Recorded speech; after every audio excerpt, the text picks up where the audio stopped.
હરભુજી ને હૈયે હરખ અપાર ઘોડલા ચરણતા જો શબ્દ ઉપર બાપુ ભજન નું મંથન ન થાય ને એટલે ભજન નથી સમજાતું. ભજન ગાય છે, ગૌરાવે છે, કરે છે, હું ખોટું છે એવી કોઈ મારી વાત નથી, પણ આની માલિકો અંદર ઉતરવાની જરૂર છે, ભજનના મંથનની જરૂર છે. બાકી નગરું બોલ્યા કઈ વળે એવું નથી.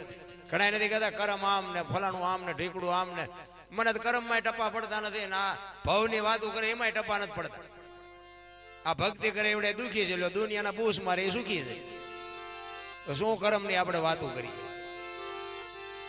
એમ કઈ સમજાય એવું નથી. હું તો જ્યાં જાઉં ને ભલામણ એક જ કરું છું, વર્તમાનમાં જીવો એ સમય આવવાનો નથી, ચેવો આવવાનો છે ખબર નથી. આ અત્યારે ભજનમાં બેઠા છે બસ એટલું રાખો. ઓલા ભાવમાં આમ ને ઓલા ભાવમાં આમ ને જવાનું ગમી હોય, આવ્યા છીએ ભાવ માંથી કોકને ખબર હોય તો હું શું વાત કરો તો કઈ શહેર ની આ બધું ડીંગો ડીંગ જ હાલે છે. ભાવ કઈ શહેર ની આ મળ્યો સુધારી લ્યો, કાલ ની ખબર નથી ને ભાવ ની હું ખોડ્યું હોય કઈ નથી. આનંદ કરવાનો. આ સ્વર્ગ વર્ગ ની વાતો કરતા મને તેમ થાય કે આપણે અત્યારે બેઠા સ્વર્ગમાં છીએ. લ્યો હે સ્વર્ગ કેવું હોય? બધા કે સોનાના સિંહાસન ઉપર ઇન્દ્ર ભગવાન બેઠા છે, ત્યાં ઇન્દ્ર ની અપજ રહ્યું છે, ત્યાં નાચ કરે છે, ત્યાં ફુવારા છે, ત્યાં કોઈક જી આવ્યું હોય કોને મારા પગ ઝાલવા જી આવ્યું કોઈ આથી બીજું કયું સ્વર્ગ જોયે ભલામણ. મને તો એમ થાય સતયુગમાં હરિશ્ચંદ્ર રાજા અયોધ્યાનો મહારાજા બાપુ એક ગુરુ મહારાજના શબ્દને ખાતર બૈરાની હરરાજી કરવી પડે. અટાણે હજી આપણો બૈરા વેસવાનો ક્યાં વારો આવ્યો ભલામણ? આવું દુનિયામાં ક્યાં જીવન મળે રે?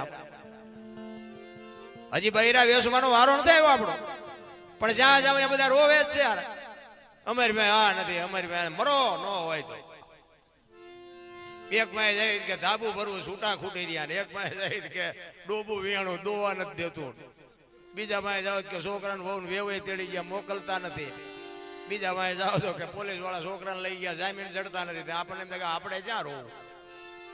નરસિંહ રોવે, મીરા રોવે, જેઠીરામ રોવે, હે મારા નાથ તે અમને માણા બનાવ્યા, જો આપા ન થાય તો માણાનો અવતાર ફોગટ વ્યો જાય. ભલા જાનવર પૂજાય, મહાપુરુષોના શેડા અડી ગયા એના જાનવર પૂજાય, હળદીના ઘાટ ઉપર મહારાણા પ્રતાપનો ઘોડો પૂજાય, સતાધારમાં પાડો પૂજાય, જબરાળામાં ભેંસ પૂજાય, કચ્છમાં દાદા મેકરણનો કૂતરો ને ગધાડો પૂજાય. આપણું પાડો જે હારું નથી બોલતું. મને એમ થાય કે ગધાડા હારા નહીં આપણા કરતા. હો હકીકતમાં કચ્છમાં અમે ગયા હતા બાપુ, ગધાડાની માનતાઓ આવે છે, ગધાડાની મૂર્તિ છે ને એની માનતાઓ કરે છે. બોલો આપણા સકન નથી લેતું કોઈ. આપણે તેમ થાય કે આવો ગધાડો બનાવ્યો હોત તો સારું નહોતું. શું અત્યારે ઘટે મારા રામ? આપણા છોકરા કાજુ બદામ ની ઓગેટ કરે, આપણને પાર્લે નથી ચડ્યું. હવે આમાં જીવતા ન આવડે. મને અમે હમણાં બેઠા હતા ને એ મને કે આ આપણો સમય આવ્યો, અમારા નાથની કૃપા, માતાજીની કૃપા છે. આ મેં તમને છૂટા આપ્યા છે, અમે બોલી તમે સાંભળો છો. આ કઈ કમાણી છે બાપુ? મને ટપા નથી પડતા. ને કે મારો તો જો કે બધો લગભગ ઘણો બધો જાણીતો ડાયરો છે, એટલે કે મારો ઇતિહાસ તો બાપુ જેસલ કરતા ખરાબ છે. અને હું તો એક ખટારાનો ડ્રાઈવર, અત્યારે નથી આંકતો, પણ ખટારાનો ડ્રાઈવર તો ઓગણીમી કોમ નો કહેવાય. ખટારાના ડ્રાઈવરને કોઈ પાણી પાય? આવા મહાપુરુષો હેઠે બેઠા છે ને અમને ધરી બેહાર્યા છે. બાપુ આ કયો છેડો છે? એમ જીવનમાં માણાનો અવતાર મળ્યો છે ને, હું તો એમ કહું છું કોકને ઉપયોગ ન થાય કઈ નહીં, પણ નડો નહીં તો ભજન થઈ જાય. ભજનની વાત જ આખી જુદી છે. આમ બેહી જાવ બાપુ મજા આવે. મને એમ થાય કે આવડા તમે મારી સાથી માથે બેઠા ઉભા હોય એવું લાગે. બેહી જાવ તો મજા આવે. ભલે તમને ઉભા રહેવામાં મજા આવતી હોય તો ઉભા રહ્યો, પણ થોડાક આગા ઉભા રહ્યો તો ઓલા બીજા બે હતા ફાવે. બેહી જાવ તો મજા આવે. બેહી જાવ. ઘણી બધી જગ્યા છે અને વ્યવસ્થા સારી છે. બેહી જાવ. તમને અને મને બાપુ માણસનો અવતાર મળ્યો છે અને સમય એવો મળ્યો છે. હું તો એમ કહું છું કોઈને ઉપયોગ ન. ભજન છે ને બાપુ બોલ્યા જેવી વસ્તુ જ નથી. જો બોલાય ને તો લખાય, ને લખાય તો દેખાય, ને દેખાય તો વંચાય. આ એવી વસ્તુ જ નથી. આ તો આનંદ કરવાની વાત છે બાપુ. ભજન આખી વાત છે. ગંગા સતીની વાણી કહે છે 21,600 શ્વાસા બાપુ એમ નામ જાય છે. સ્વર છે ઈ જ ઈશ્વર છે, બોલે બીજો નહીં. પરમેશ્વર છે પોતે. અકલ મઠા આવડા મથે બહાર જઈને ગોતે. હરિદ્વાર વાળા કે દ્વારકા જાઉં, સોમનાથ વાળા કે પાવાગઢ જાઉં, તો હાચું ક્યાં છે? ક્યાં હાચું? માને બાપ ને બાપુ બે ટાઈમ રોટલો હારો દેવો, બધું માલિકો ને માલિકો છે. ક્યાંય આટા મારવાની. અને આપણો મેળ પડ્યો ને એ મા બાપ ની સેવાને લઈને જ મેળ પડ્યો. આપણે કોઈ સીતારામે નથી કર્યા, જ્યાં મંદિરે નથી ગયા, આપણે કોઈ પગે નથી લાગ્યા. પગે મારે હું કામ લાગવું પડે? મારી માન મારા બાપે મારી માટે બાપુ મહેનત કરી છે, એમાં મારા મા બાપને પગે લાગવાનું હોય.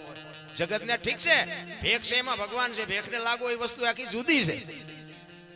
બાકી માન અને બાપ ને બાપુ એક દુનિયામાં પગે લાગીને જજો. જિંદગીમાં જો તમારું કામ ન થાય ને તો બાપુ આ ભજન ગાવાનું બંધ કરી દે. માન બાપ જેવું બાપુ આ દુનિયામાં કાંઈ છે જ નહીં. મારી ભલામણ હું કોઈ દી કહેતો જ નથી કોઈને કે મંદિર બંધાવો ને આવી કથા એવું કરો ને આ કરો ને ગાયું નાખો ને કૂતરા નાખો. એ બધા હવ ના ભાઈ હવ ની પાય ભલે દેતા હોય દેજો, કઈ ના નથી પડતો હું. પણ મા બાપ ને ચૂકીને બાપુ જો કોઈ પણ દાન કરો ને ક્યાંય લખાય નહીં. મહાપુરુષો ના પાડે, લખાય જ નહીં. દેવું અહીંયા દેજો.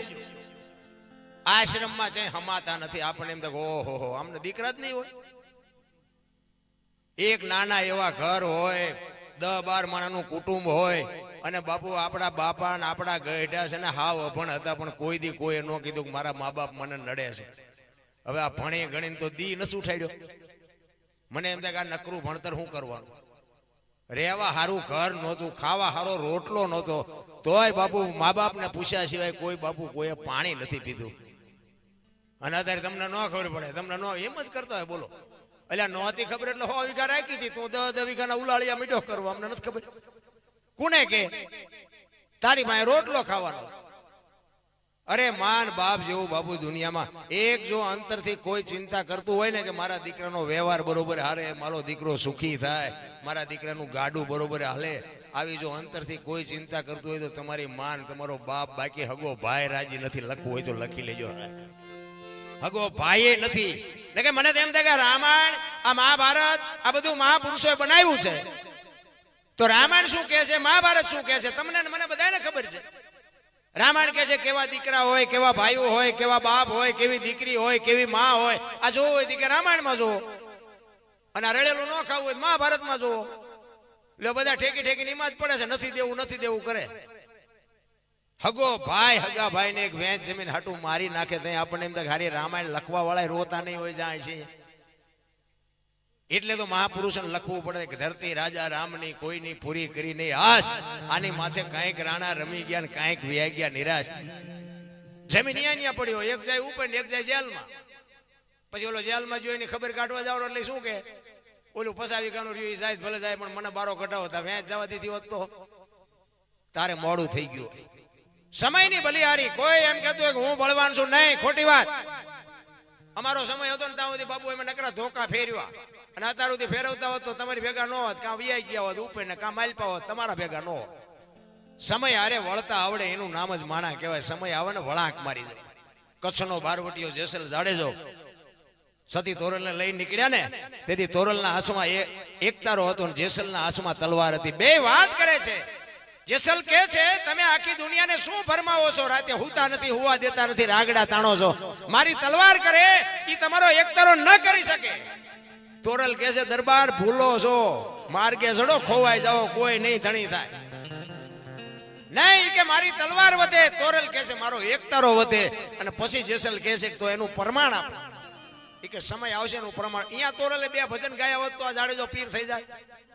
એ તો એવા ઠેકાણે લઈ જવા પડે ને. વાત કરતા વાલ લાગે. દરિયાના કિનારે આવ્યા, હોડીમાં બેઠા ને હોડી મંડી હાલવા. મધ્ય દરિયે પૂગીને બાપુ પવને દિશા બદલાવીને ખોડા જેવડા જોડા મોભા મીડાનું ઉલળવા. તેથી કચ્છનો કાળો નાગ મીડ્યો ધ્રુજવા. હો બાપુ ચારે બાજુ નજર કરી. એમ તમારા અને મારા જેથી છેલ્લા શ્વાસ હોય તેથી દીકરા હશે ને વહુ હશે ને ભાઈઓ હશે, છોડાવી કોઈ નહીં કે બાપુ. એ તો એવા સમર્થ સદગુરુનો સથવારો હશે તો જ મોત સુધરવાનું, બાકી રોતા નથી આવડવાનું. લખી લેજો મારા રામ. આ બળનો બુદ્ધિનો વિષય જ નથી. મેં ઠેકડા ભર્યા એવા તમે કોઈએ નહીં ભર્યા હોય. હારા